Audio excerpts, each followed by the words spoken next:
Hello बच्चों, आप में से बहुत सारे स्टूडेंट्स को अभी भी डीयू एडमिशन को लेके बहुत सारे डाउट्स हैं जो कि जेन्युइन है एंड इन्हीं सारे डाउट्स को आज मैं इस वीडियो में कवर करने वाला हूं। जितने भी फ्रीक्वेंटली आस्क्ड क्वेश्चंस हैं, जितने भी फ्रीक्वेंटली आस्क्ड बच्चों के प्रॉब्लम है, उन सभी को मैं आज इस वीडियो में डिस्कस करके सॉल्व कर दूंगा। आपकी जो भी क्वेरी होगी मैं पूरी कोशिश करूंगा कि इस वीडियो के खत्म होने तक आपको पता लग जाए। तकरीबन 4, 5, 6, 7, 8 क्वेश्चन मैं आज के इस वीडियो में उठाऊंगा, जिससे आपकी पूरी की पूरी डीयू के जितने भी क्वेरीज है सब सॉल्व हो जाएंगे। बस आप इस वीडियो को एंड तक देखो एंड अगर आप इस चैनल पे नए हो तो आपको पता है कि आपको क्या करना है। मगर वीडियो में आगे बढ़ने से पहले एक छोटी सी रिक्वेस्ट उन सभी बच्चों के लिए है जो बच्चे अभी क्लास 12th में हैं। ध्यान से सुनो, अगर आप आने वाले टाइम पे अपनी सीयूईटी एग्जाम की तैयारी करने वाले हो, अभी अगर आप क्लास 12th में हो, तो हमारी सीयूईटी की पूरी कोर्सेज हैं। हम सीयूईटी की प्रिपरेशन भी कराते हैं एंड अगर आप हमारे साथ मिलकर सीयूईटी की प्रिपरेशन करना चाहते हो, सीयूईटी क्रैक करना चाहते हो, तो उसके लिए ज्यादा कुछ नहीं करना है। इस वीडियो के डिस्क्रिप्शन में आपको हमारी व्हाट्सएप नंबर मिल जाएगी। जब आप व्हाट्सएप पे हमें हाई लिख के टेक्स्ट करोगे तो आपको सारी की सारी डिटेल प्रोवाइड कर दी जाएगी। हमारी कोर्सेज की डेमो लेक्चर्स भी आपको प्रोवाइड कर दी जाएगी। तो डेमो लेक्चर्स आप देखो आराम से, अगर आपको पसंद आती है तो आप हमारे कोर्स में इनरोल करो।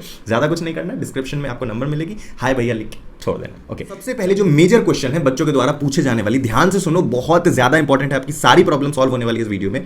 सबसे पहली क्वेश्चन है, बच्चे पूछते हैं selected the course and college preferences and submitted it. हमने कोर्स एंड कॉलेज के प्रेफरेंस को सिलेक्ट करा एंड सबमिट करा, but the portal doesn't show, but portal show ही नहीं कर रहा है। यहां पे ये जो मैं पढ़ रहा हूं, आपको ये न्यूज आर्टिकल में सारी चीजें लिख रखी है, क्वेश्चंस भी जो बच्चे पूछ रहे हैं ज्यादातर और उसके आंसर्स भी, तो मैं अपने हिसाब से अपने लैंग्वेज में आपको पढ़ के बताता हूं। तो बच्चों ने कहा कि हमने कोर्स एंड कॉलेज के प्रेफरेंस को बनाया, सिलेक्ट करा, लेकिन पोर्टल में वो शो ही नहीं कर रहा है। तो इसका आंसर है कि घबराओ मत, मैं अपने हिसाब से आपको बता रहा हूं। आप जो भी चीजें सिलेक्ट कर रहे हो, जो भी चीजें अपनी प्रेफरेंस वाइज बना रहे हो अपने कोर्सेज की, कॉलेजेस की, वो वैसे की वैसे ही रहेंगे जैसे आप सिलेक्ट कर रहे हो। एंड 10 अक्टूबर तक, जब तक आपकी फेज 2 खुले रहेंगी, चलते रहेंगी, स्टूडेंट्स बीच में आप कभी भी उसको आके ऊपर नीचे चेंज कर सकते हो, तो आपको टेंशन नहीं लेना है। यहां भी वही लिख रखा है, it will remain the same till the last date, students can keep changing it till then. मतलब ये वैसा का वैसा ही रहेगा, स्टूडेंट्स उसको 10 तारीख के पहले कभी भी चेंज कर सकते हैं आके, कोई दिक्कत नहीं। ओके, अगली जो पूछे जाने वाली नेक्स्ट सबसे इंपॉर्टेंट क्वेश्चन है, सेकंड नंबर, ध्यान से सुनो। इन सीयूईटी, बच्चे पूछते हैं सीयूईटी में there are 4 domain specific subjects I have appeared for and the CSCS portal shows many courses option, what should I do. मतलब सीयूईटी की एग्जाम में बच्चे पूछते हैं, हमने सिर्फ 4 ही सब्जेक्ट्स के लिए एग्जाम दिया था, ठीक है ना, सीयूईटी में, लेकिन जो सीएससीएस पोर्टल है वहां पे काफी सारे कोर्सेज के ऑप्शन शो हो रहे हैं, तो हम क्या करें, हमने तो सिर्फ 4 ही सब्जेक्ट दिया था। तो यहां पे इसका साफ उत्तर लिख रखा है, there is no limit to selecting course college combination, the portal will reflect all courses one is eligible for. मतलब यहां पे लिख रखा है कि आपने फर्क नहीं पड़ता है कितने सब्जेक्ट के लिए सीयूईटी एग्जाम दिया है। ओके, यहां पे आप कोर्स एंड कॉलेज सिलेक्ट करने की कोई भी लिमिटेशंस नहीं है। आपके सब्जेक्ट के अनुसार आपने जितने सब्जेक्ट दिए हैं, जब आप फॉर्म फिल करोगे, फेज 2 में जब आप जाओगे, वहां पे आपके सब्जेक्ट के अनुसार जो भी आपने सिलेक्ट कर रखा है, आपको पूरी की पूरी लिस्ट मिल जाएगी कि आप कौन कौन से कोर्सेज के लिए एलिजिबल हो। भले आपके दिमाग में एग्जाम देते टाइम आया हो कि मैं सिर्फ बीए के कोर्सेज ही करना चाहता हूं, उसके लिए मैं 4 सब्जेक्ट भर रहा हूं, लेकिन हो सकता है कि सीयूईटी में जो आपने सब्जेक्ट्स दिए हो उसके अकॉर्डिंग आपको डीयू में बहुत सारे कोर्सेज में मिल जाए एडमिशन। ओके, बहुत सारे कोर्सेज के लिए आप एलिजिबल हो जाओ, बीकॉम के लिए भी हो जाओ, बीएससी के लिए भी हो जाओ, तो वो चीजें की कोई लिमिटेशन नहीं है। आप जितने चाहे उतने कोर्सेज एंड कॉलेजेस फिल कर सकते हो, जिस कोर्सेज के लिए आप एलिजिबल हो, फर्क नहीं पड़ता आपने कितने सब्जेक्ट्स का एग्जाम दिया है सीयूईटी में। तीसरा और सबसे इंपॉर्टेंट पूछे जाने वाला क्वेश्चन बच्चों द्वारा, ध्यान से सुनो, is it necessary to have studied psychology to take admission in BA honour psychology. Okay, क्या ये जरूरी है कि हम क्लास 12th में साइकोलॉजी पढ़े हो अगर हमें साइकोलॉजी ऑनर्स करना है तो? इसका कंप्लीट आंसर है no, it is not necessary. Okay, क्यों, मैं एक डिटेल्ड आंसर इसका बता देता हूं आपको।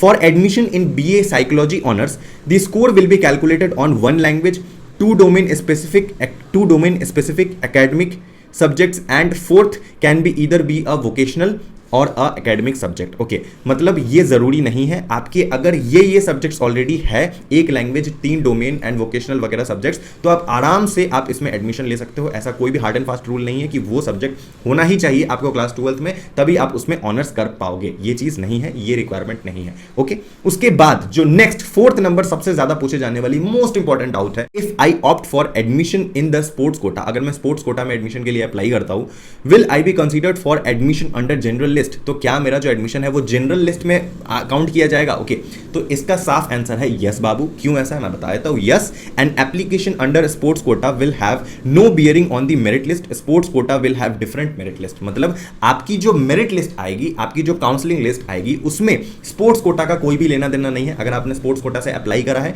तो आपके अलग मेरिट लिस्ट बनेंगे, उसमें आपको जनरल कैटेगरी की तरह ट्रीट किया जाएगा। ओके, चलिए, if I don't get a better college in the second round can I retain the previously allotted seat. अगर मुझे सेकंड राउंड में बेटर कॉलेज नहीं मिलता है तो क्या मैं जो पहले मैंने सीट मतलब मुझे मिल रखा है, जिसमें मैंने एडमिशन ले रखा है, उस पे ही मैं रह सकता हूं? ये ऑप्शन है या नहीं? ओके, तो देखिए यहां पे साफ लिख रखा है इसका answer. Once the student chooses the option of upgrade and becomes the part of allotment, the earlier allotted seat will be cancelled, the higher preference seat will be allotted in the second round। मान लो, ध्यान से सुनो, बहुत important है बाबू, मान लो कि अगर आपने पहले राउंड में कहीं एडमिशन ले लिया, पहले लिस्ट में आपका एडमिशन कहीं हो रखा है, एंड सेकंड में आप अपग्रेड चूज कर देते हो। सेकंड लिस्ट में आपको कहीं और एडमिशन लेने के लिए आपको पहले वाले कॉलेज में सेटिस्फैक्शन नहीं मिलता है, आप सोचते हो मुझे सेकंड में अपग्रेड करना है, और अगर आप वो चीज कर देते हो तो उसके बाद सेकंड में अगर आपको बहुत अच्छी कॉलेज नहीं मिलती है तो भी आपको पहला वाला जो कॉलेज था वो अब नहीं मिल पाएगा, क्योंकि आपने उसको फ्रीज नहीं करा था, आप अपग्रेड कर चुके हो, तो वो उसकी सीट्स खाली हो जाएगी जो जहां पे आपका पहला एडमिशन था,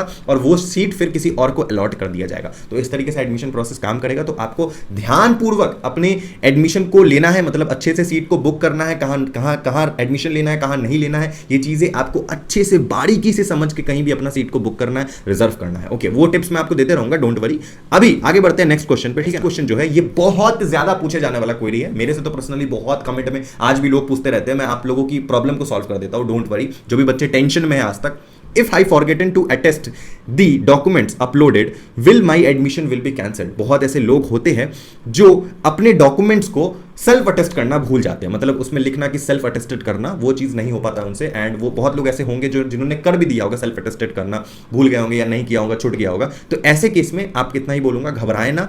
आपकी अगर एडमिशन हो जाती है किसी कॉलेज पे तो कॉलेज आपको बाद में वेरिफिकेशन का मौका देगी, वहां पे आपकी चीजें यहाँ पे लिख रखा है, the admission will not be cancelled, it will be verified later if a seat is allotted. मतलब अगर आपको सीट मिल जाता है, अगर आपकी एडमिशन हो जाती है तो आपका एडमिशन कैंसिल नहीं होगा, आपके कॉलेजेस को, आपकी जो कॉलेज होंगी वो उसको बाद में वेरीफाई कर देगी। Okay, don't worry.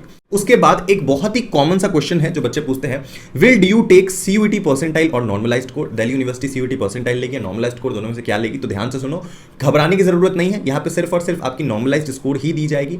सीयूईटी में जब भी आपकी सीयूईटी की रिजल्ट आई है उसमें दो ऑप्शंस आपको मिल रहे हैं, परसेंटाइल एंड नॉर्मलाइज्ड स्कोर का। परसेंटाइल को भूल जाओ, अगर आपको ड्यू में एडमिशन लेना है सिर्फ और सिर्फ अपने नॉर्मलाइज्ड स्कोर को कैलकुलेट करो, बेस्ट ऑफ 3 बेस्ट ऑफ 4 के अकॉर्डिंग, एंड उसके हिसाब से आपकी एडमिशन होगी। परसेंटाइल स्कोर की कोई भी जरूरत नहीं है, उसको गोली मारो, साइड करो। ओके, लास्ट जो मेजर पूछे जाने वाली क्वेरी है, ध्यान से सुनो again, Can I fill in preference for any course that I am eligible for even if I have not selected the course in CUET form? ये बहुत इंपॉर्टेंट क्वेश्चन है, बच्चे पूछते हैं भैया CUET फॉर्म जब हमने फिल करा था बाबू, उस समय बहुत सारे ऐसे बच्चे होते हैं कि कुछ पर्टिकुलर कोर्स को उन्होंने सिलेक्ट ही नहीं करा था, कुछ गिने चुने कोर्स सिलेक्ट करे थे। ओके, लेकिन अब उन्हें दिल्ली यूनिवर्सिटी में एडमिशन लेना है, तो क्या वो उन कोर्सेज में भी एडमिशन ले सकते हैं जिन कोर्सेज को उन्होंने CUET फॉर्म में नहीं फिल करा था? तो इसका साफ आंसर है कि हाँ, अगर आप उस कोर्स के लिए एलिजिबल हो तो आप उस कोर्स में एडमिशन ले पाओगे। अगर आपने उन सब्जेक्ट्स की एग्जाम दे रखी है तो आप आराम से उन सब्जेक्ट में अब जाके एडमिशन ले सकते हो जिन कोर्सेज के लिए आपने पहले अप्लाई नहीं करा था। ओके, तो ये चीजें, ये जितनी भी क्वेश्चंस है बहुत ज्यादा पूछे जाने वाली इंपॉर्टेंट क्वेश्चंस है। I hope